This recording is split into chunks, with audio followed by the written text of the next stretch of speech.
Olá, seja bem-vindo de volta ao nosso encontro de quarta-feira online. Por motivo de férias, nós estamos esse mês de janeiro reprisando a série de mensagens Talvez Deus. Uma série de 2019 que muito nos ajudou nessa tarefa de discernirmos a voz e a vontade de Deus para a nossa vida. O tema de hoje é um lugar chamado Talvez, olhando a história de Jonathan. O que você faz quando o que você tem não é um sim e nem um não, mas um talvez? Então que Deus abençoe a sua vida, abra o seu coração, abra os seus ouvidos. Deus te abençoe em nome de Jesus.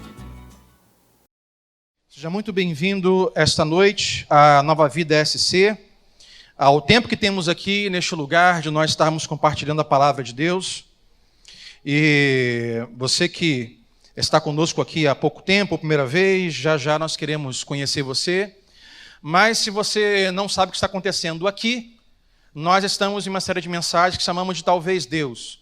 Estamos hoje a terceira reflexão da série de mensagens, é a terceira reflexão que faremos, voltado com esse tema, Talvez Deus. E o texto que nós leremos hoje é um texto que pauta, dá como base aquilo que estamos falando. São aqueles momentos de incertezas, são os momentos de que nós não temos uma certeza da voz de Deus, da vontade de Deus. Às vezes nós estamos em dúvida se isso que estamos percebendo, ou sentindo, ou querendo, planejando fazer, se isso é Deus nos impulsionando ou se não é Deus. E muitas vezes nós ficamos travados, amedrontados, paralisados, por não termos muita certeza daquilo que Deus quer ou deseja fazer através de nós. E nesta noite, a minha intenção nesta noite é compartilhar a palavra de Deus com você, especificamente ter um tempo de renovação da sua mente, do seu coração, para não deixar você paralisado com suas incertezas. As incertezas nos paralisam, as incertezas nos colocam algumas vezes medo. Se eu não tenho certeza, se eu não tenho muita clareza do que vai acontecer, eu posso ficar temeroso, eu posso ficar paralisado. E esse sermão de hoje tem como intenção, sim, trazer à sua vida, ao seu coração, a coragem e encorajamento. Então, olhe para o seu vizinho agora com fé e com alegria e diga assim, olha, nesta noite, Deus vai encorajar o seu coração. E o texto que vamos ler, sentado mesmo, pega comigo a sua Bíblia e vamos até 1 Samuel 14, versículo 6. E de alguma forma estamos falando propositalmente alguns textos do Antigo Testamento. E domingo que vem, dia 30, nós encerraremos esta série, sim, olhando para o Novo Testamento. Eu costumo dizer que eu sou um pastor, um pregador da Nova Aliança, do Novo Testamento. Mas você vai entender hoje porque estou falando sobre alguns textos do Antigo Testamento. Hoje, 1 Samuel, capítulo 14. Há 2 semanas, falamos 1 Samuel, capítulo 3. Semana passada, falamos sobre Juízes, capítulo 13. E hoje vamos a 1 Samuel, capítulo 14, versículo 6, que vai dizer assim a palavra de Deus. E Jonatas disse a seu escudeiro, vamos ao destacamento daqueles incircuncisos.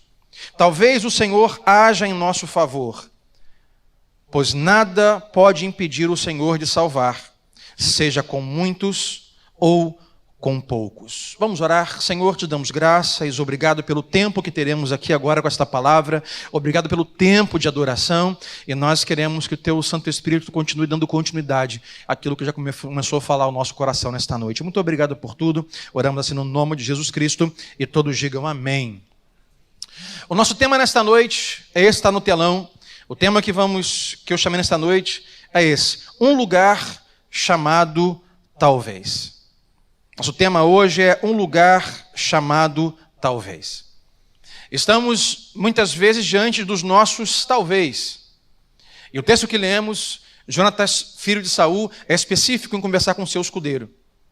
E talvez, muitas vezes, é um lugar que nós ocupamos. Quem sabe você hoje esteja num lugar chamado talvez, sem muita certeza. As incertezas algumas vezes nos paralisam.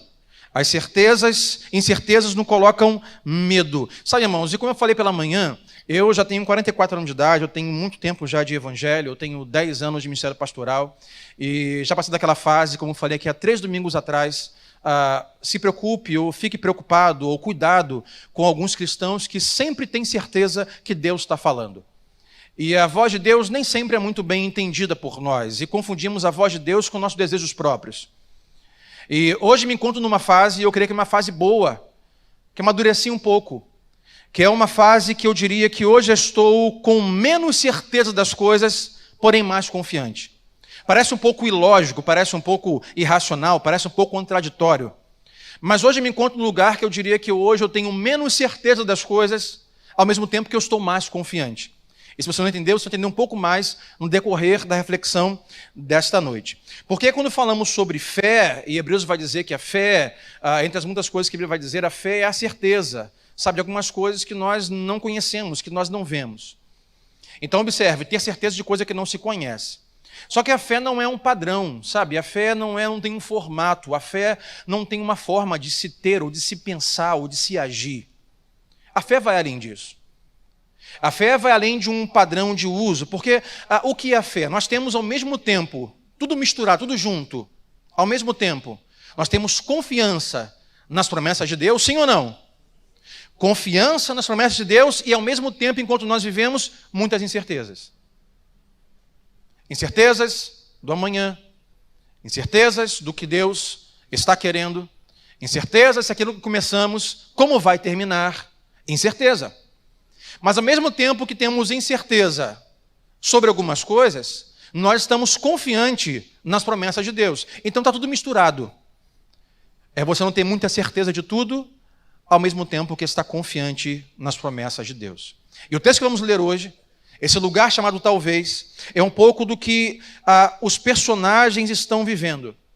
E eu fiz questão de usar nas reflexões passagens do Antigo Testamento, que são especificamente passagens de transição. A primeira reflexão que nós refletimos é o sermão onde Israel está um tempo de transição e Deus está parando com Eli, isso há 3 semanas, busca lá no YouTube essa mensagem. Deus está parando com o sacerdócio de Eli e está levantando Samuel, um tempo de transição. Semana passada falamos sobre um outro tempo de transição na história bíblica, na história de Israel, que é a transição dos juízes. Deus está levantando um homem chamado Sansão. Sansão é aquele que, junto com Samuel, está na transição entre a época dos juízes e a época da monarquia, que são os reis, que nos encontramos nesta noite. O rei Saul está nessa história. E Sansão faz parte de um tempo de transição. E hoje o tempo que nós estamos lendo, o texto que nós estamos lendo e leremos um pouco mais, também faz parte de um tempo de transição, que é o tempo de transição do reinado de Saul, já monarquia, para o reinado de Davi. E por que eu faço especificamente lendo esses textos? Porque o tempo de transição é geralmente o tempo de medo, é o tempo de incerteza. Geralmente os tempos de transições são os tempos onde nós temos muitas dúvidas e podemos ficar paralisados. Começamos uma nova jornada, trocamos de emprego, começamos uma nova faculdade, temos um novo filho, estamos em um novo casamento. Transições, nos mudamos de casa, nos mudamos de igreja e nas transições nós temos muitas incertezas. Portanto, nesta noite eu quero mostrar ao seu coração que, embora as suas incertezas e embora os seus talvez, que você hoje consiga receber de Deus fé e confiança para viver os seus talvez. E talvez é um lugar, quem sabe hoje tem alguns aqui, ou me assistindo, me ouvindo através desse vídeo, alguém que está num lugar chamado talvez. Num lugar especificamente de transição. E o contexto que estamos lendo é um contexto do reinado de Saul. O reinado de Saul está em transição. Ele começou, mas está terminando por aqui, por esse texto. Porque Saul, ele desobedece a Deus quando ele não obedece ao profeta Samuel, aquele que nós lemos um tempo atrás, sacerdote Samuel, profeta Samuel, que Deus levantou, e Samuel diz assim, olha, espere aqui, não ofereça o sacrifício até que eu volte. E Saul oferece o sacrifício, porque Saul pensa, estamos no meio de uma transição de batalha. Os filisteus, aqueles filisteus, que domingo passado falamos que Sansão começou a vencer e derrotar parcialmente, os filisteus estão novamente se reunindo para derrotar o povo de Deus. E Saul agora é um rei sobre o povo. E Saul está vendo os filisteus se reunindo e está a ponto de descer para a batalha. E Saul pensa, bom, Samuel não chegou, eu não posso começar a batalha sem antes oferecer um sacrifício a Deus, porque eu não quero dar mole, eu quero Deus com a gente. Eu preciso que Deus me dê a vitória. Saul, ele transita de um lugar de ouvir a voz de Deus para um lugar de tentar manipular Deus para as suas guerras e batalhas para ter vitória. E com a sua desobediência a Samuel, diz que Samuel, quando chega, fala assim: por que você fez isso? Você demorava, eu não ia começar uma guerra com risco de perder. Então ofereci um sacrifício a Deus. A Samuel diz: por causa disso, Deus está interrompendo o seu reinado e vai levantar um segundo o coração dele. Samuel está falando sobre Davi, que vem vindo aí. Um tempo de transição que Saul está passando, que Israel está passando. E para você entender um pouco mais, nós vamos ler o capítulo 14, mas olhe comigo um pouco mais atrás. 1 Samuel 13, versículo 23. A realidade aqui, quando fecha o capítulo 13, é que Saul está com seu exército espalhado e escondido em cavernas, em rochas, em árvores, com medo dos filisteus. Sansão, aquele que mesmo com atitudes, aquele mesmo com decisões erradas, Deus usa para derrotar os filisteus, mesmo que parcialmente. Saul agora é um rei que o povo elegeu, que Deus levantou, e está com medo, espalhado pelos lugares, dentro de buracos, de rochas. E olha comigo o versículo 23 de 1 Samuel 13, que vai dizer: aconteceu que um destacamento filisteu foi para o desfiladeiro de Micmas. O povo de Israel está marchando com Saul, e eles chegam diante de um desfiladeiro, em um momento de transição, e ali estão os seus inimigos, para impedir, para colocar medo neles. Porque são nos momentos de transição da nossa vida que o diabo vai se colocar para nos trazer medo, para nos paralisar.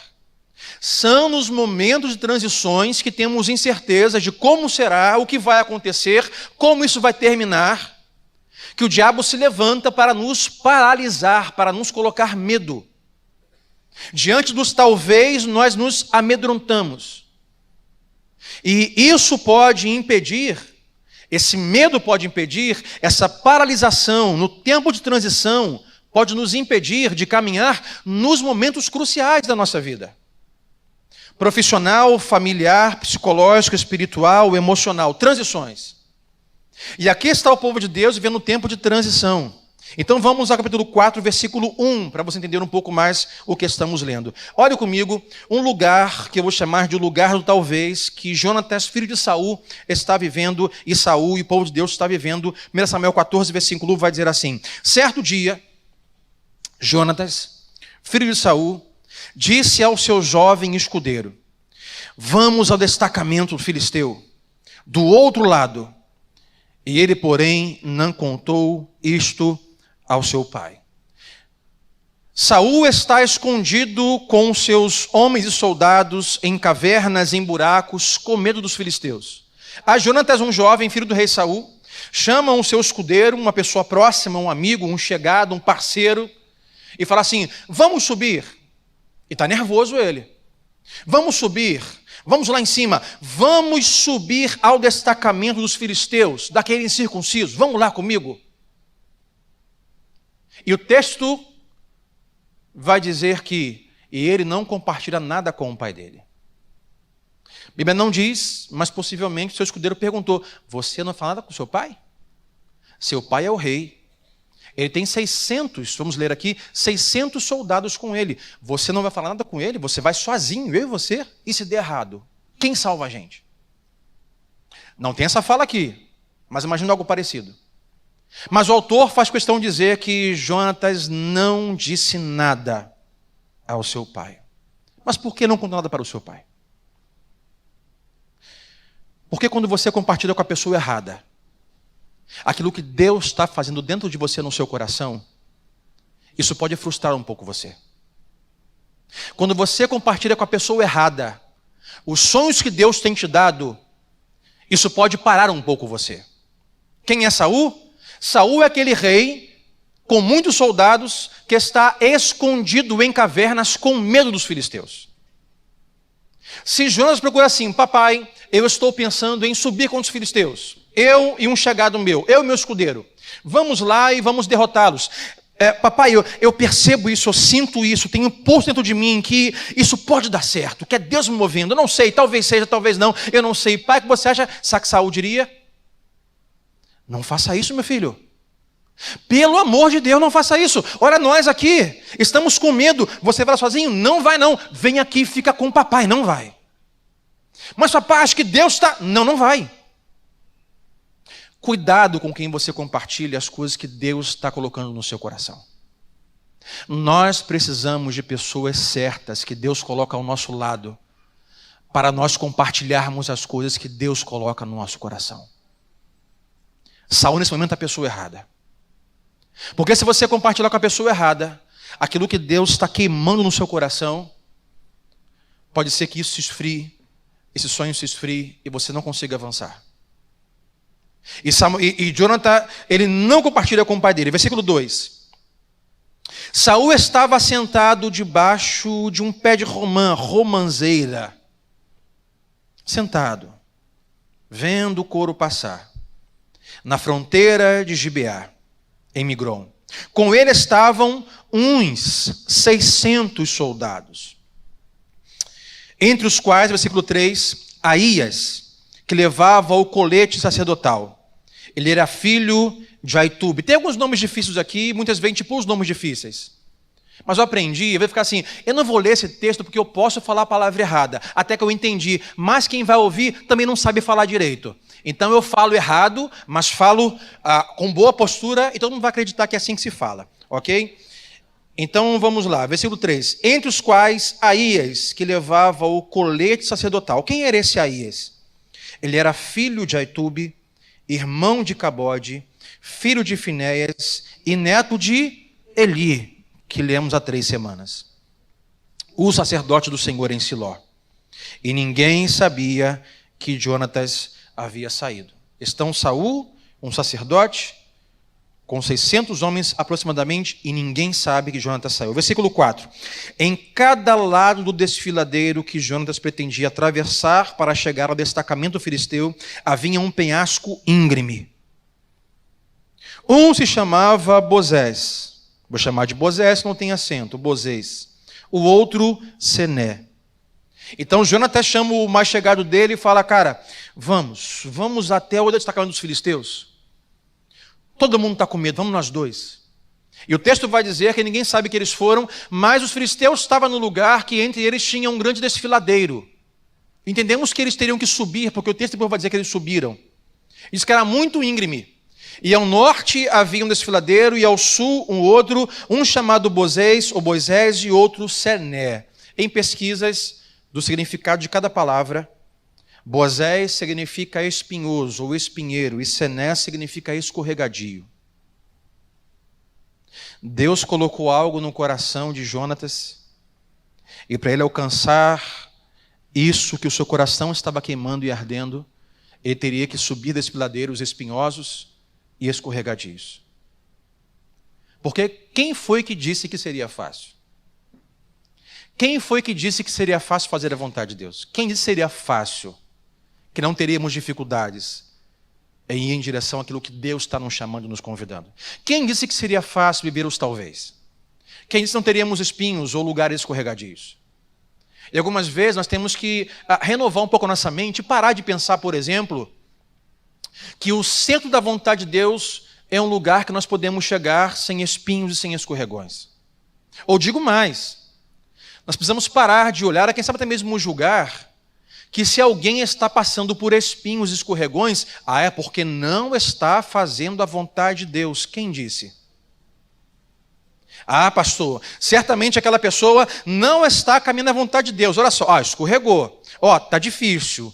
Está tendo tribulação. Né? Está tendo dificuldade. Deus não está nisso aí não. Quem falou que fazer a vontade de Deus seria fácil? O próprio Jesus disse, no mundo vocês terão aflições. Mas façam o quê? Confiem, tem de bom ânimo. Sem muita certeza, mas cheio de confiança. Esses homens decidiram com o coração queimando e contra os seus inimigos. Olharam, morro, esse tem o nome de espinhoso, esse é o nome de escorregadio, lá em cima estão os filisteus, e nas cavernas está papai, com 600 soldados e um sacerdote, todos cheios de medo, sem nenhuma orientação. Versículo 5. Havia um penhasco ao norte, na direção de Micmas, onde estavam os filisteus, que nós lemos no final do capítulo 13, e outro ao sul, na direção de Geba. E Jonatas disse assim ao seu escudeiro: vamos. Olha para o seu vizinho e diga assim para ele: vamos. Pergunte a ele. Fala assim: vamos. Você não sabe que está se metendo se você respondeu vamos. Estou brincando. Mas Jonatas chegou para o seu escudeiro, o seu chegado, o seu parceiro. Todo mundo tem um parceiro. Fala assim: parceiro. Olhou os filisteus lá em cima, olhou o papai com medo, os caras com medo, olhou aqui um morro para subir e falou assim: vamos. Olha o texto que diz, e perguntou assim: vamos ao destacamento daqueles circuncisos? Foi o texto que nós lemos na abertura. Vamos comigo até os filisteus? Aí Jonatas continua no versículo 6. Talvez Deus age em nosso favor. É o tema da nossa série de mensagens. O que Jonatas diz é assim: cara, eu não sei se vai dar certo. Eu não sei se esse negócio no meu coração para ir, se é Deus mandando. Eu não tenho muita certeza. Talvez Deus age em nosso favor, eu não sei. Mas ele continua, vírgula. Pois nada pode impedir o Senhor de salvar, seja com muitos ou com poucos. Você percebe que há uma mistura aqui, como você fala, o seu bolo, mistura óleo, ovo, farinha, fermento. Há uma mistura aqui no coração de Jonatas de duas coisas: incerteza e confiança. Eu não sei, talvez Deus nos ajude, talvez Deus haja, não sei, não tenho certeza. Pode dar certo, a gente pode matar geral, mas pode dar muito errado, a gente pode morrer. Eu não sei. Mas uma coisa eu sei. Depois da vírgula ele diz: nada pode impedir o Senhor. Uma coisa eu sei: seja 2, seja 4, seja 1000, para Deus não há impossíveis. Percebe que é muito mais fácil em uma religião, por exemplo, como a fé cristã, a gente ficar sempre com os textos depois da vírgula. Não, tenho certeza. Agindo Deus, todo mundo sabe. Agindo Deus, quem impedirá? Aonde come 1, come 5. Nossa, na Bíblia não, isso aí é a história. Agindo Deus, quem impedirá? Se o Senhor é por nós, quem será contra nós? E muitas vezes essa é a nossa certeza, é fé, e temos que ter essa fé, é confiança, confiar na promessa de Deus. Ele disse, ele vai cumprir. Aonde tiver 2 ou 3 no meu nome reunidos, eu estarei. O Senhor sempre nos dá a vitória, amém ou não amém? Mas agora não podemos esquecer que nós somos humanos, temos coração e temos mente, nem sempre temos certeza de muita coisa. Por isso eu digo, cuidado para você não achar que tem certeza de lábios, para demonstrar uma fé e achar que a fé é sempre ter palavras de incerteza, e não é. A fé é continuar confiando mesmo quando as coisas são incertas. Tem fé no Brasil? É você continuar confiando que o Brasil pode ser um país que pode ser mesmo diante do que está acontecendo. Fé é você olhar para o seu casamento e você ter confiança que Deus é poderoso e pode agir sobrenaturalmente no seu casamento, independente de como ele esteja. Quer dizer, não tenho muita certeza se esse casamento vai acabar bem do jeito que está. Mas eu continuo confiando, como vai dizer Jonatas, eu continuo confiando que nada pode impedir o Senhor. Olha, cara, talvez Deus haja, talvez, eu não sei. Mas observa que Jonatas não conta nada ao seu pai, mas Jonatas encontra um amigo, um escudeiro. Imagine se Jonatas fala assim: irmão, tive uma ideia. Pô, estou contigo, qual é a ideia? Papai está com medo, os caras estão com medo, o sacerdote não tem nenhuma resposta se Deus está com a gente ou não, tem um negócio queimando no meu coração, eu acho que é de Deus, mas não sei, talvez Deus haja ao nosso favor. Vamos lá em cima? Aonde? Lá nos filisteus, vamos subir, escalar isso aqui e vamos matar eles. Matar os filisteus, nós 2 contra 1000, sem soldado, sem nada. Rapaz, eu vou orar por você, Deus te abençoe, vá na paz do Senhor, espero que você mate todo mundo, sinal da cruz, e Deus te abençoe. Possivelmente, se esse chegado de Jonatas fizesse isso, o que ele faria? Rapaz, acho que eu não vou não. Você não vai comigo? Não. Não vai comprar a minha ideia? Eu não sou maluco. Possivelmente Jonas não teria ido. Um dos motivos que ele foi, porque não tinha certeza se Deus estava nisso. Talvez o Senhor age em nosso favor, eu não tenho certeza. Mas quando o chegado dele, quando o escudeiro dele, amigo dele, ele falou assim, vamos. Olha o que vai dizer o versículo 7. Disse o seu escudeiro, irmão, faz tudo o que tiver na sua mente. Eu vou contigo. Eu vou comprar essa ideia. Está ardendo o coração? Tá. Está queimando o coração? Tá. Você acha que é Deus? Eu acho que é. Não tenho certeza não, mas eu acho que é. Irmão, então vamos. Se der ruim, vai dar ruim para nós dois. Vamos lá. Porque talvez o Senhor age em nosso favor, mas se Ele agir, ninguém pode parar a mão do Senhor. Para Deus 2 é muito, para Deus 1000 são poucos. Se Deus estiver na jogada, ninguém pode impedir eu parar a mão do Senhor. Vamos. Porque 600 homens e um rei estavam paralisados com medo. Porque o lugar que nós ocupamos às vezes, o talvez, nos paralisa. E nesta noite, esta reflexão é para ajudar você a você não ficar paralisado no seu talvez. Não ficar paralisado nas transições de incertezas. Jonatas está queimando, ardendo o coração para ir, porque as pessoas que deveriam agir estão paralisadas. Quem deveria ir não seria Jonatas, sozinho com o escudeiro. Quem deveria liberar, quem deveria falar ou fazer o que Jonatas está fazendo era o pai dele, Saul. Gente, se levanta. Deus nos trouxe até aqui, Deus nos deu vitória, os nossos pais, nossos avós, nos tirou do Egito com vitória, nos deu a terra prometida. Gente, vamos, ninguém pode parar a mão de Deus. Esta fala esse papel era de Saul, mas estava paralisado. E certamente ou possivelmente não tinha entre os 600 soldados alguém que dissesse, ô rei, você está com medo de quê, rei? O Senhor sempre foi com a gente, rei. Vamos nessa. O Senhor não está sozinho. Nós somos 600 homens. Vamos com o Senhor. Saul, quem sabe, então vamos. Mas ninguém se levantou para falar isso. Lembra de Elias? Final de carreira. Frustrado. Depressivo. Chorando. Fugindo. Senhor. Aí Deus fala, rapaz, tu acha que está sozinho? Tem gente aberta, rapaz, que eu estou levantando na história para fazer a minha vontade, para desbravar as dificuldades, nas incertezas, vencendo o meu nome. Levanta daí, você não está sozinho não, profeta. Diga sempre para o seu vizinho, você não está sozinho. Diga para ele, você não está sozinho. Mas nós precisamos de pessoas. Você precisa de pessoas certas para desbravar e vencer os tempos de talvez.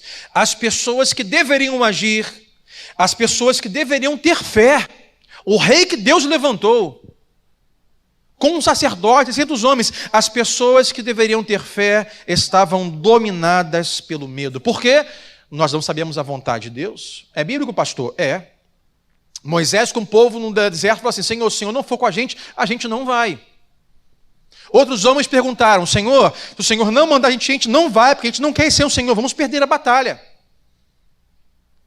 Uma das formas de você obter a voz, a palavra de Deus no seu talvez, é ler a palavra, é fazer oração, é dizer, Deus, me dá a tua vontade, não sei o que fazer, não sei se vai funcionar, eu estou num tempo complicado, o Senhor tem muitas dúvidas, Deus fala comigo. Uma das formas de você obter a vontade de Deus é você comprar um livro, ler a palavra de Deus, fazer oração, etc. Mas uma outra forma, eu quero romper essa sua caixinha de obter a vontade de Deus e ir mais além. Uma outra forma de você obter a vontade de Deus é você ir vivendo, você ir agindo, você ir caminhando. Enquanto você vai andando, os sinais vão sendo dados e Deus vai mostrando a sua vontade. Porque um lugar para se obter a vontade de Deus não é a paralisação, não é o medo. É dizer, Senhor, o meu coração está ardendo. Talvez o Senhor haja nisso, talvez o Senhor não haja. Não sei de muita coisa, Deus, mas o meu coração ardendo, eu creio que é o Senhor, eu creio que o Senhor pode me dar vitória, porque mesmo na incerteza, se o Senhor fizer ninguém parar a sua mão, então Deus, eu vou caminhando e vou olhando, eu vou caminhando e vou orando, vou caminhando e vou lendo, mas eu vou caminhando, enquanto eu vou vivendo, eu vou percebendo a tua vontade na minha vida. Não podemos ficar paralisados. Não podemos ficar amedrontados. Um dos exemplos que eu vou usar aqui é quando você busca orientações, por exemplo, para educar os seus filhos. Aí você lê livros, você compra livros, você faz curso de educar filhos, mas parece que nenhum autor que escreveu qualquer livro desse conhece o seu filho. Ou qualquer autor que escreveu esse livro não tem um filho como o seu. Porque você pega o livro, você aplica o livro e fala assim, rapaz, não está funcionando. Acho que o autor que escreveu esse livro não pesquisou um filho igual ao meu. Eu tive meu primeiro filho quando eu tinha 22, 23 anos de idade, muito novo. E eduquei meu primeiro filho de uma forma que é totalmente diferente da forma que eu educo minha terceira filha agora, depois de 40 anos de idade. Mas o que me fez aumentar o meu conhecimento de educação de filho, sabe o que foi? Eu continuar educando. Eu continuar educando. Eu continuar fazendo. E quanto mais eu praticava, quanto mais educava, quanto mais eu vivia com os filhos, mais eu ia aprendendo, mais eu ia entendendo. A mesma coisa acontece. Quanto mais você vai caminhando com fé, dizendo, Deus, não tenho muita certeza disso que vai acontecer, mas Deus, não vamos paralisar. Agindo o Senhor, quem vai me pedir? O Senhor, quando bota a mão, Senhor, nada pode te parar. Deus, eu vou andando, Deus vai me mostrando. Deus, não tenho muita certeza, mas Deus, eu não tenho muita certeza, mas estou plenamente confiante. É uma loucura? É, mas é fé. Fé é dizer assim, olha, eu estou confiante. Sem muita certeza, mas muito confiante. Assim está Jonatas. Assim está ele e o seu parceiro subindo o versículo 8. Jonatas disse, venha, vamos atravessar, vamos em direção aos filisteus, vamos em direção dos soldados, e quando nós formos, nós deixaremos que eles nos avistem. E eu li e falei, como? Ô Jonatas, se você não sabe a premissa, a forma que funciona de ataque e surpresa, alô, é não ser visto. Me parece que a ideia de Jonatas é bem idiota, é bem estúpida. Vamos comigo, os filisteus? Vamos embora. Vai ter que subir lugar escorregadio. Tamo junto. Qual é o plano? Qual é a ideia que você teve? Rapaz, tinha uma ideia boa. Qual é a sua ideia? A gente vai nós dois. Na surdina? Não, surdina não. Não de noite? Não. A gente vai e vai deixar eles nos verem. Você é doido, rapaz. Não parece uma ideia idiota? Não parece algo estúpido? Mas já percebeu como é que a Bíblia, aos olhos humanos, tem muita história ou muitas atitudes aos olhos humanos que parece idiota? Que parece sem noção nenhuma. Vou dar alguns exemplos. Moisés com o povo, Faraó está vindo, o mar está aí. Aí Moisés tem que pegar um pedaço de pau, uma vara, um cajado, e tocar no mar para o mar se abrir. Não parece uma ideia ruim? Não vai funcionar, mas não é que o mar se abre. Jesus está com uma multidão sentado no vale no gramado e fala assim, Senhor, estão com fome, faz o quê? Faz o seguinte, tem algum pão, algum lanchinho aí? Tem um menino aqui que tem um lanchinho que a mãe dele mandou aqui para a caminhada, tem alguns peixinhos, alguns pães, tá bom, pega esses pães aí e começa a repartir para eles. What? Como assim? É muita gente. Essa ideia parece um pouco estúpida. Não, mas faz. A mulher está na sua casa com o seu filho, é prestes de morrer, não tem comida, não tem azeite, não tem farinha. O último punhado de farinha que ela tem, a última gota de azeite que ela tem para poder comer, fazer um bolo com o filho e morrer. O profeta aparece e fala assim, me dá um bolo. Eu estou de brincadeira, de te dar um bolo. Estou quase morrendo de fome, eu vou te dar um bolo. Então faz o seguinte, pega as vasilhas com as suas vizinhas. Como assim? Eu tenho um bocado de azeite, um pouco de farinha, pegar vasilhas com as pessoas quando não tenho nada, parece bem idiota, mas pega. E não é que funciona? Aos olhos humanos, algumas coisas parecem idiotice, sem muita lógica. Mas você percebe que enquanto as pessoas vão fazendo, vão agindo, não estão paralisadas, mas vão confiando, sem muita certeza do que vai acontecer, mas enquanto elas estão fazendo, Deus vai operando o milagre. Enquanto estão confiando, a viúva não tinha muita certeza de quanto azeite sairia. Os apóstolos não tinham tanta certeza quantos comeriam. O povo não tinha tanta certeza que se Moisés tocasse no mar, o mar se abriria. Mas enquanto eles iam praticando a confiança na promessa de Deus, mesmo sem muita certeza se ia funcionar, Deus ia operando o milagre. Não importa se pareça idiota, estúpido, o nome disso é fé.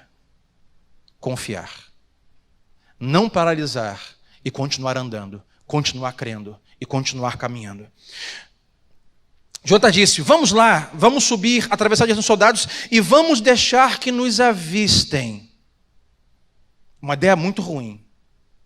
2 contra milhares. Versículo 9. Aí Jonathan fala assim, olha, a estratégia vai ser o seguinte, se eles nos disserem, aí eu paro aqui. Paro porque eu conversava com algumas pessoas pela manhã que quando li esse texto eu comecei a procurar aonde estava Deus mandando ele fazer alguma coisa. Aonde estava Deus orientando ele, para ele saber o que fazer.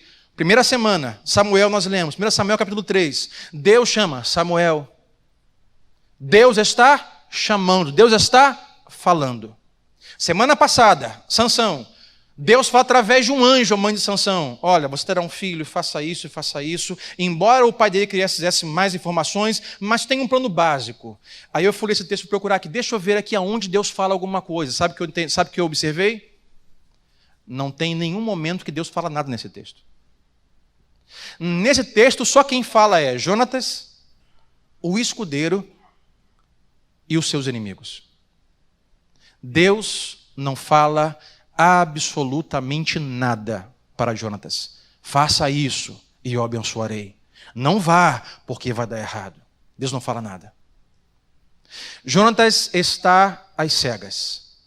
Só o que ele tem é um coração ardendo, impulsionando a fazer algo, a não ficar paralisado como os demais. Eu vou caminhar, vou continuar andando, e enquanto faço isso, Deus vai operando os seus milagres. Porque aqui o final da história é essa. O final da história é esse. Deus dá vitória a Jonatas. Mas ele não sabe que Deus vai dar vitória. Vamos fazer isso. Ele diz assim em versículo 9. A estratégia é o seguinte, parceiro. Se os filisteus nos disserem assim, esperem aí até que cheguemos perto, nós ficaremos onde nós estivermos e nós não vamos avançar, ok? Ok. Versículo 10. Mas, se os filisteus disserem, não é Deus que vai dizer, não é o anjo que vai dizer, não é o pastor que vai dizer aqui, não é ninguém que vai dizer, é os inimigos. Se os nossos inimigos disserem assim, versículo 10, subam até aqui. Olha como esse cara é doido. Se disserem isso, olha escudeiro, olha meu amigo, meu parceiro, nós vamos subir, pois este será o sinal para nós de que o Senhor os entregou em nossas mãos. Cara, como assim? Como assim? Se eles nos chamarem para a briga 2 contra 1000, é sinal que Deus vai dar para a gente a vitória? É isso. É isso ou nada. Mas rapaz, a gente pode morrer? Pode, não sei. Talvez Deus haja, talvez não. Ah, mas se Deus agir, quem para a mão de Deus? Você percebe que é uma lacuna de incertezas? Versículo 11. Então, eles começaram a praticar o plano deles aos olhos humanos muito estúpido. Então os 2 se deixaram ver pelo destacamento dos filisteus, que ao vê-los disseram assim, lá de cima, vejam, olha lá, os hebreus estão saindo dos buracos onde estavam escondidos. Eu começo a ver assim aquele monte de homem armado vindo para a ponte Filadeiro, e olha lá, saíram, 2 em um só. Ih, rapaz, os caras são muito bobo. Saíram, olha lá, vamos pegá-los, porque o texto fala isso. Vejam, os hebreus estão saindo dos buracos onde estavam escondidos, versículo 12. Então os filisteus gritaram para Jonatas, o escudeiro, subam até aqui. Vem cá vocês 2, quero ver, vem aqui em cima e nós vamos dar uma surra, uma lição em vocês, vem aqui. Sobe aí, irmão, vem aqui em cima, tem coragem? Não, me lembro na época de escola, mas era assim mesmo. Aí, espero na saída, hein, não vai passar não, hein, tô de boa meu lanche na cantina, hein, tu me entregou para professor, hein, ih, como eu vivi isso na minha vida. Dava aula, se tocava o sinal, botava a carinha para fora do colégio assim, olhava. E uma das coisas que eu fazia, era o que o Jonatas fez. Sabe o que eu fazia? Eu procurava alguém para apanhar comigo. Tá indo para onde? Fala, posso ir com tu? Vamos junto? Vamos junto. Ó, tem uns caras que querem me bater aí. Eu era magrinho. Quebrar meu osso era fácil. Na minha época de colégio, eu era bem moleque. Eu estudava aqui num colégio aqui. Como é o nome do colégio, Jesus? Aqui no Pita, na Gonçalves Alho, Pimentinha. Meu Deus, quem conhece a escola Pimentinha? Que isso, gente? Você conheceu Pimentinha? Sério mesmo? Levanta a mão. Quem conheceu Pimentinha? Eu estudei lá no Jardim de Infância. Gonçalves Alho ali, ó, depois do Greleão, entra depois do Valão, colégio ali, Pimentinha. O que eu fiz, eu tinha uns 4, 5 anos de idade, o que eu fiz foi arrumar um amigo que era parrudinho, gordinho, que fazia judô. Sem brincadeira. Eu tinha uns 6 anos de idade, mais ou menos, minha mãe já estava congregando na igreja do Alcântara, meu pai não ia à igreja ainda, eu estava na fase de conversão. E eu lembro que eu cheguei em casa, eu ia para a igreja, e eu cheguei do colégio, tomei meu banho, que era pertinho, eu ia a pé, morava em 2 casas do lado, na avenidinha que tem no Sobradinho Verde. E eu cheguei em casa, olhei no espelho, olho roxo. Briga no colégio. E briga de criança, meu irmão, não tem muita mira, não tem muita estratégia. É o braço que gira, vai girando onde pegar, pegou. E eu cheguei em casa com o olho roxo. Minha mãe ia para a igreja de Nova da Alcântara, pastorou no Coelho ainda, ali no Coelho. Minha mãe falou assim, o que foi do seu olho? Eu falei, mãe, uma briga no colégio, lá deu confusão, lá o menino me bateu. Eu tentei acertar, mas acho que não pegou nada nele, só pegou em mim. Rapaz, a gente cheguei no colégio no dia seguinte. Anderson era o nome dele. Gordinho, parrudinho. Você não seu olho, Alessandro? Pô, cara, o menino me bateu. Ele, não, vamos lá agora. Rapaz, ele botou os 2 olhos roxos do garoto. Falei, esse é meu amigo, aí. Fala com ele que você fala para mim agora. Bate nele, quero ver. Pum, pum, 2 olhos roxos no garoto. Eu tinha uns 6 anos de idade. Aqui os filisteus fazem assim, olham de cima, e ela parecem baratas. Lembra dos principais das tribos olhando a terra prometida? Nós nos víamos a nós mesmos como gafanhotos. Lá aparecem gafanhotos. Aí, subam aqui, tem coragem? Vem aqui em cima.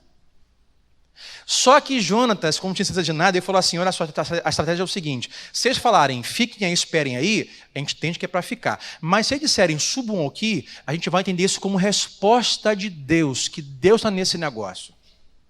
Quando os caras dizem assim, sobe aí, aquele monte de cara armado, eles falam assim, Deus está nisso, vamos partir para dentro. Olha que loucura. É muita confiança em meio à incerteza. E eles partem para dentro. Olha o versículo 13. Porque parece que não pode ficar mais estúpido o plano, mas fica. E Jonatas escalou a montanha usando os pés e as mãos. Os caras estão lá em cima, olhando para baixo, e quando olham, vem Jonatas e o escudeiro dele escalando com o pé e com a mão ocupada, a perna ocupada, e quando você escala devagarzinho. Olha que alvo fácil para acertar. Com uma pedra eu acerto, com uma flecha eu acerto. Mas eles estão subindo, sabe por quê? Confiança e fé. Que se o Senhor agir, ninguém pode parar a mão dele. E eles vão subindo. Olha que loucura. E eles vão subindo de lá, vem subindo. Olha o versículo 13. Jonatas escalou, usando as mãos e os pés, e o escudeiro foi logo atrás. A palavra que eu vou usar aqui é vulnerabilidade. Jonatas e o seu escudeiro estavam totalmente vulneráveis na situação.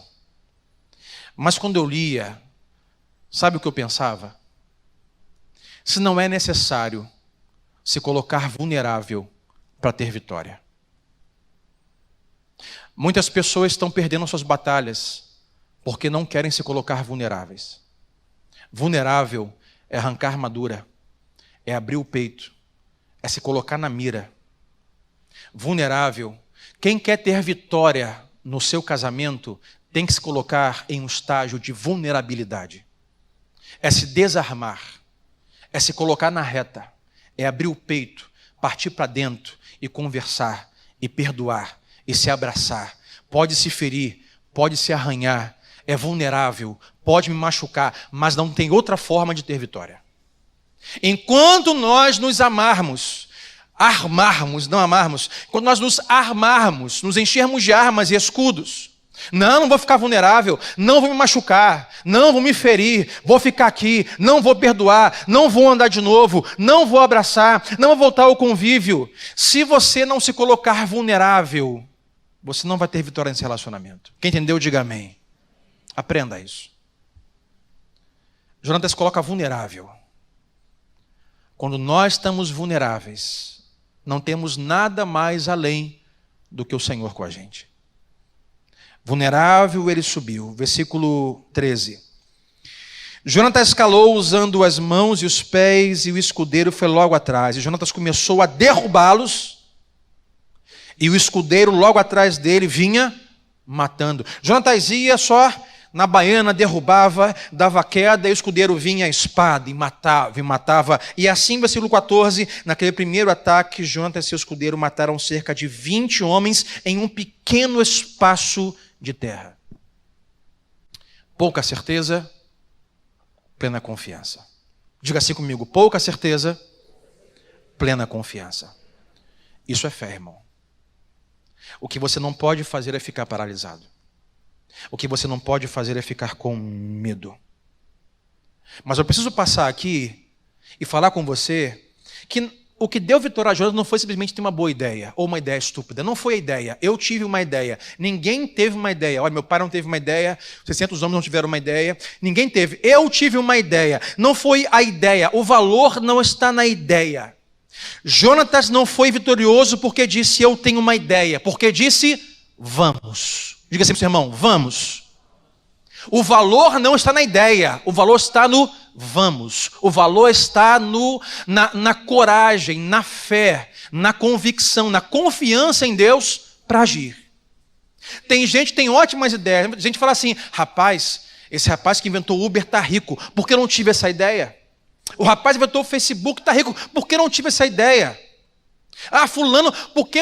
tem gente que fala assim, pastor, olha, eu tive uma ideia, por que o Senhor não escreve um livro assim? Pastor, eu tive uma ideia, porque você... Meu irmão, a ideia não é sua, não coloca na minha conta, escreve o livro você. Porque você tem a ideia e quer que eu trabalhe.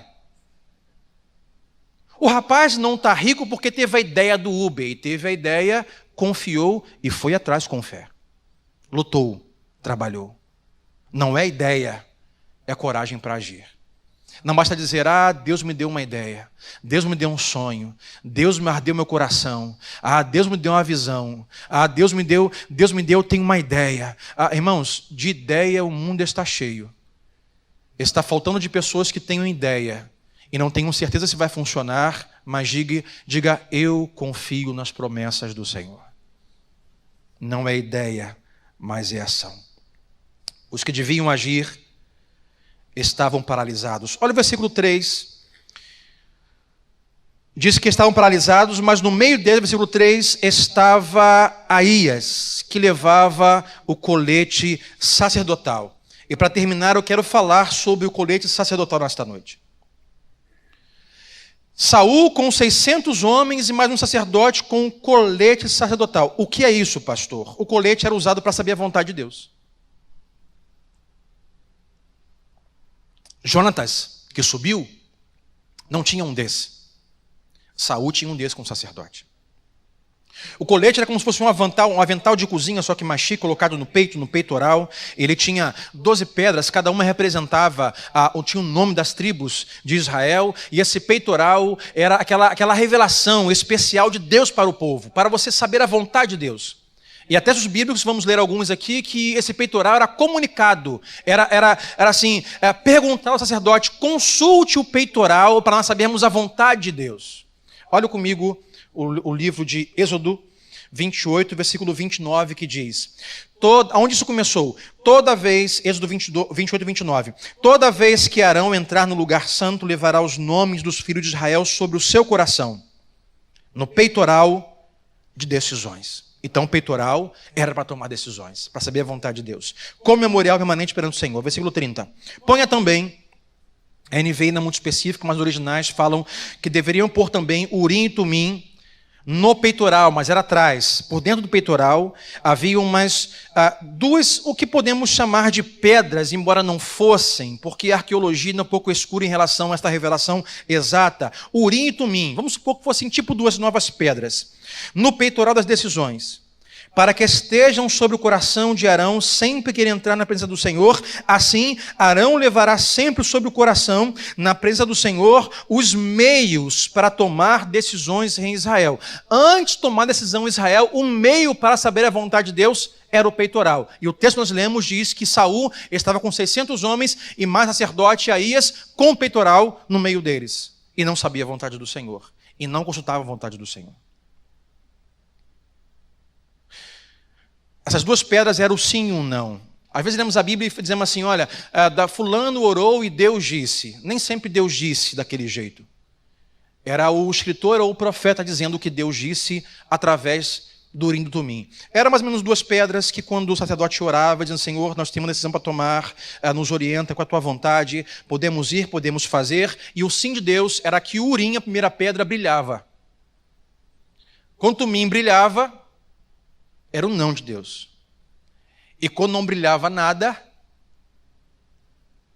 se você estivesse no colégio, você tem criança no colégio, tem aqueles namoricos de criança de colégio, né? Eu, na minha época... lá também, lá no coleginho que eu falei, no Pimentinha. E tinha as meninas que faziam desenhos para mim. E eu lembro... A Adriana não está aí não, né? Que bom. E eu lembro que tinham duas gêmeas que gostavam de mim. E elas faziam desenhos para mim. Desenhos. Aquela época de pureza, década de 80 ainda. Desenhos. Aí você poderia fazer uma caixinha assim, você gosta de mim? Se gostar de mim, você bota o desenho na caixinha do sim. Se não gostar, a caixinha do não. E se não souber, na caixinha do talvez. As duas pedras, quando Deus não dizia sim nem não, nada acontecia, era um talvez. O texto não diz, mas possivelmente Saul pediu ao sacerdote Aías para consultar as pedras. E elas não brilharam, não disseram nada. E porque talvez, tendo um talvez de Deus, eles ficaram parados. Um exemplo disso, nós temos Davi querendo trazer a sua família de volta de uma guerra em Ziclag. Vamos ler rapidamente 1 Samuel 30, até lá me ajuda, por favor, por causa do horário. Davi vai com seus soldados em uma guerra e deixa sua retaguarda desarmada, e os filisteus vêm e arrancam as suas esposas, os seus filhos, e quando os homens chegam da guerra, não tem mulher, não tem filho, não tem comida, e eles começam a chorar, lamentar e culpar Davi. A culpa é sua, Davi, e querem apedrejar Davi. Olha comigo o texto de 1 Samuel 30, versículo 7. Então Davi, que queria queria ter de volta a sua família, então Davi disse ao sacerdote Abiatar, filho de Aimeleque, traga-me o colete sacerdotal. Ele chamou o sacerdote e falou assim, traga o colete. Abiatar trouxe a Davi. E ele perguntou ao Senhor, Senhor, devo perseguir este bando de invasores? Eu irei alcançá-los? E o Senhor respondeu, não foi uma voz que veio do céu, gente. Uma pedra brilhou. E essa pedra brilhando, a resposta era a resposta sim, porque ele perguntou. Devo perseguir? A resposta foi, persiga-os. É certo que você vai alcançar. Ele perguntou, eu irei alcançá-los? Sim, você irá alcançá-los e conseguirá libertar os prisioneiros. Aí Davi vai com uma certeza, com sim. O peitoral é para isso. Saul tem um peitoral. Ou não consultou, ou a resposta foi talvez. Não aconteceu nada e ele ficou com medo. Jonatas não tinha um meio de saber a vontade de Deus. Saul tinha, mas não usou. Nós nos paralisamos quando nós não usamos os meios que Deus nos deu para saber a sua vontade. Deus nos deu meios para saber a sua vontade. Quando você não conhece a promessa de Deus, você fica paralisado. Quando você não sabe quem é Deus, você fica paralisado. Algumas vezes Deus não vai dizer nem sim nem não. E a resposta de Deus do silêncio é, agora não. Talvez. Você precisa usar os meios que Deus te deu para saber a sua vontade. O que você faz com o talvez? Paralisa? Fica com medo? Eu fiquei pensando, irmão, se eu tivesse uma pedra dessa, olha, eu não teria tomado muitas decisões que eu tomei na minha vida. Já pensou você com uma pedra dessa em casa? Senhor, eu estou pensando, estou namorando aquele rapaz. Senhor, dá a sua resposta pela pedra. Eu devo ou não casar? Devo casar? Vai funcionar? Vai dar certo? Aí a pedra do não brilha. Obrigado, Senhor. Olha, estamos terminados. A pedra do sim brilha. Vamos casar. Mas se a pedra não brilhar, o que você vai fazer? Mas eu fui mais além. Que possivelmente, se você e eu tivesse uma pedra dessa, mesmo quando a pedra dissesse assim, sim, pode ir, nós duvidaríamos e teríamos medo. Mas, Senhor, sério? Não, pode ir. Não, mas, Senhor, isso aqui é meio estúpido, isso aqui é meio louco. Não, pode ir. Acho melhor não, Senhor. Nós às vezes duvidamos do que Deus está ardendo no nosso coração. Saul está paralisado, Jonatas não. Eles tinham meio para saber a vontade de Deus, mas o medo paralisou eles. Como você saberá a vontade de Deus se você não usa os meios de revelação que Deus tem te dado? E tão importante quanto Deus fala com você, é com quem você compartilha. Isso aqui é importante para nós esta noite. Com quem você compartilha as coisas que Deus dá a você? Primeiro, você tem que ter alguém, ou alguns. E segundo, tem que saber com quem compartilhar. Tem que saber com quem ter o lado. Tem que saber com quem vai estar do seu lado. Olha o versículo 6, mais uma vez, de 1 Samuel 14. E Jonatas disse ao seu escudeiro, vamos ao destacamento daqueles circuncisos. Talvez o Senhor, é nosso tema da reflexão da série de mensagens, talvez o Senhor age em nosso favor, pois nada pode impedir o Senhor de nos salvar.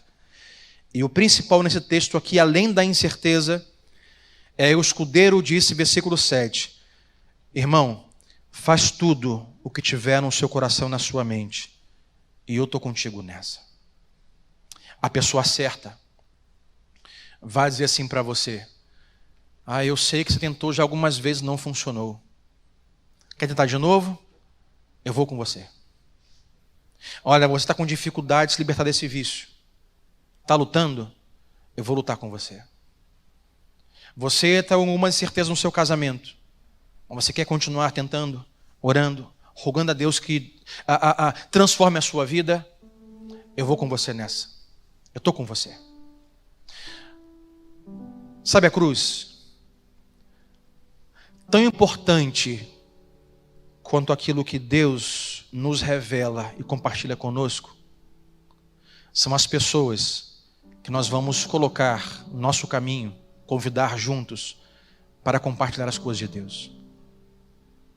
Tem pessoas que hoje estão sofrendo com o silêncio na sua relação com Deus.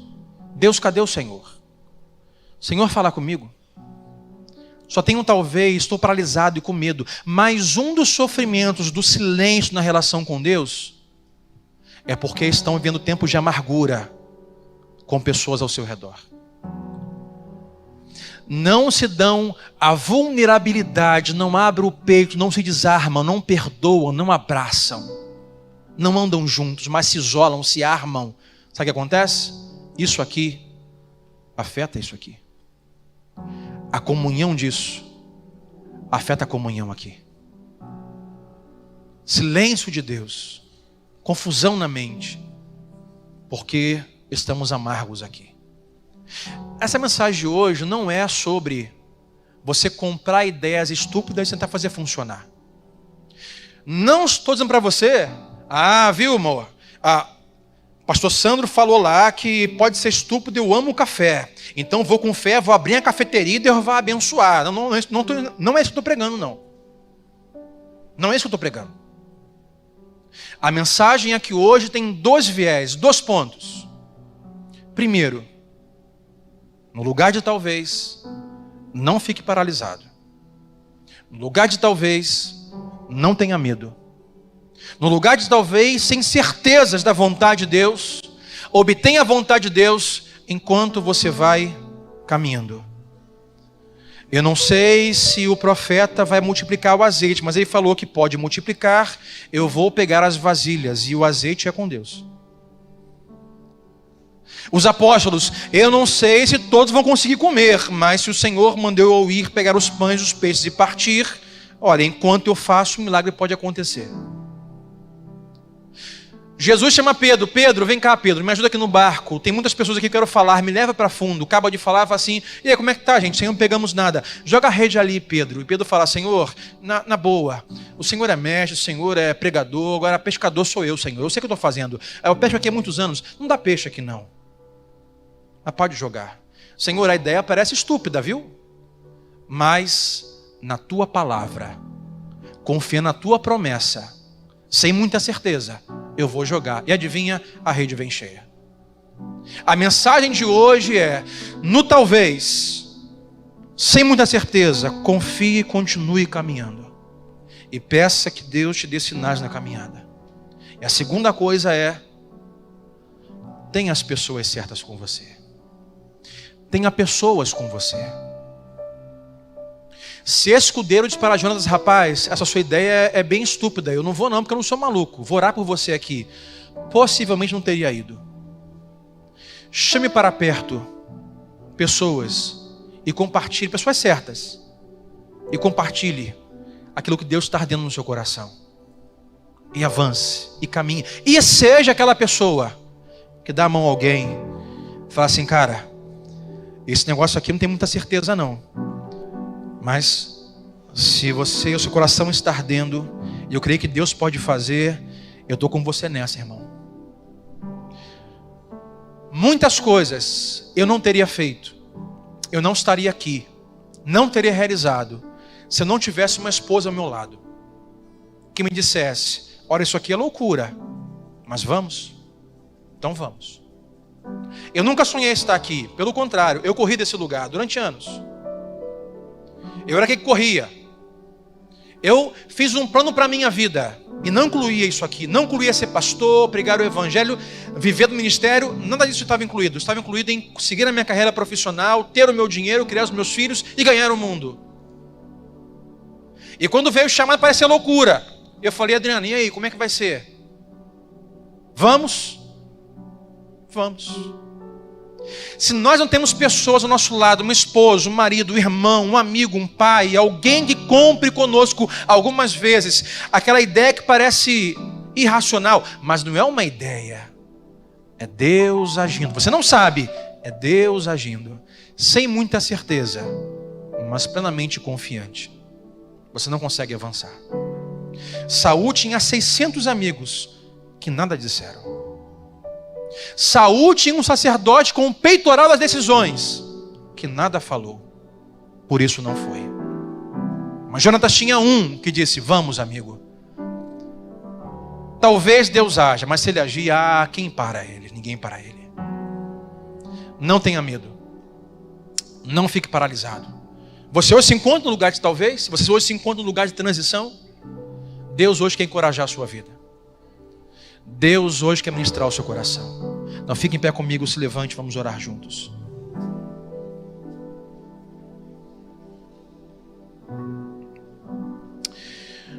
Coloque a mão no seu coração nesta hora. E se desarme na sua oração. Seja sincero com o seu Deus. Se você hoje está aqui ou está assistindo esse vídeo em algum lugar e você não conhece muito bem o Senhor, não é um cristão, sabe, olha para cá, irmão. Se tem um lugar que Deus está, pastor, aonde está Deus? Cadê Deus? Ele nesse texto, sabe o que eu Deus está no meu coração? Se tem um lugar que Deus está, é no lugar chamado talvez. Se tem um lugar que Deus habita, é um lugar chamado talvez. São nas nossas incertezas que Deus quer se fazer presente e ministrar o nosso coração. São nas nossas guerras. E digo mais como falei pela manhã. Se tem um lugar que Deus está, são nas guerras. Leia a palavra de Deus. Principalmente o Antigo Testamento. Guerras, lutas. E nós temos guerra. Nós não estamos lutando contra filisteus na montanha. A nossa guerra não é no morro vizinho da sua casa. Muitas vezes nosso filisteu está aqui. Está aqui. Deus é o Deus de guerra. Deus é o Deus de batalha. não é Deus de morte, mas é Deus de batalha. É o Deus que nos ajuda a batalharmos as nossas guerras para não ficarmos paralisados e continuarmos andando. Fé é continuar andando, mesmo quando não tem certeza.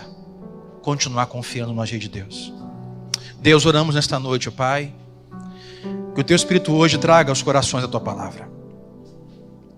Deus, nós estamos hoje, o meio que o Senhor nos dá para saber a Tua vontade, a Tua palavra, é a oração. Mas Deus, às vezes não temos claramente a resposta, não temos, ó Deus, claramente o caminho, não temos claramente, ó Pai, as decisões a tomar. Mas nessa noite rogamos, ó Pai, que o Teu Espírito Santo nos ajude a não ficarmos paralisados. Porque é aí que o diabo vai entrar.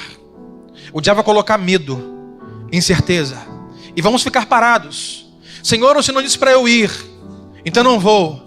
Mas também não disse para eu ficar. Então Deus, o que eu faço? Deus hoje nos diz: continue andando. Vá andando e vai confiando. Mesmo se na frente aquilo que você achava que era coisa certa a se fazer não for a coisa certa, Deus vai usar este evento para apontar você para o rumo certo. Porque todas as coisas cooperam para o bem daqueles que amam a Deus. E Deus é maior do que as minhas decisões erradas. Deus é maior do que o meu passado. Deus é maior do que os meus escorregões. Deus é maior que os meus erros. Deus é maior do que as vezes que eu quebrei a cara, as vezes que eu me machuquei, que me machucaram. Deus pode usar tudo isso para me colocar na direção certa que Ele tem para mim. O que eu tenho que fazer é continuar andando. O que eu tenho que fazer é continuar confiando. É incerto, não sei como vai ser o final, não sei como vai acabar, mas uma coisa eu sei: se Deus agir, ninguém pode parar a mão dele. Quem pode dizer glória a Deus esta noite? Levante as suas mãos e diga: Deus, eu posso não ter muita certeza, mas eu continuo confiando no Senhor, nas tuas promessas. E quando meu coração arder, quando o Senhor me impulsionar, Deus, eu vou continuar andando. Coloca gente do meu lado, coloque irmãos do meu lado, coloque teus servos do meu lado, com uma palavra, Deus, com ânimo. Me dá fé para crer que mesmo no lugar de talvez de incerteza, o Senhor pode fazer o sobrenatural. Pode parecer, ó Deus, pode parecer uma estupidez.